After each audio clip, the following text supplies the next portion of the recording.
2019. Siguro po unang-una sa lahat, gusto ko lang po magpasalamat na nandito ngayon. Mga audience people, sa lahat ng mga artists, mabuhay po kayo lahat, syempre sa FMA, for organizing this event. Talagang masasabi mo na buhay-buhay. Buhay na buhay ang OPM.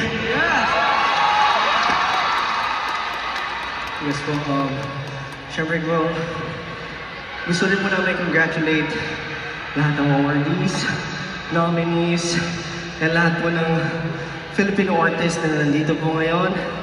At syempre, sa lahat po ng mga audience natin na nanonood, maraming salamat po. Patuloy po natin suportahan ng musikang Pilipino.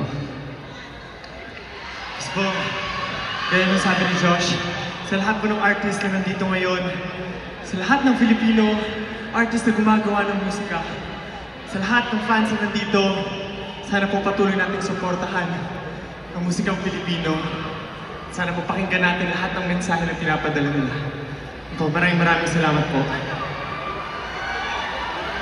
Ngayong gabi po ay isang pagsasama-sama at isang makabuluhang gabi para maging masaya at ipagbunyi natin ang narating ng OPM sa industriya ito. Kaya naman, ini-encourage po namin ang lahat ng artist na gamitin ng mabuti ang inyong mga plataforma para itama natin ang mga mali, para tawagin kung sino ang mga dapat managot.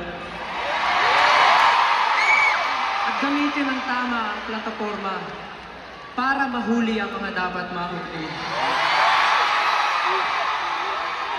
And siyempre po, sana po sa lahat ng mga tao nandito, ay hindi lang po sa lahat ng mga nandito, pati na rin kung sa nasa labas at kung sino man yung nanonood ngayon, sana po ugaliin natin na mag-share ng facts at hindi po yung fake news.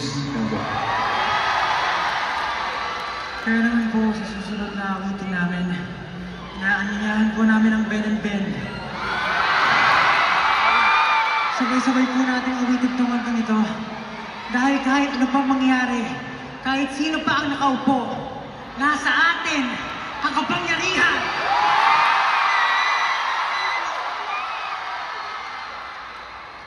FMA, make some noise! Let's go!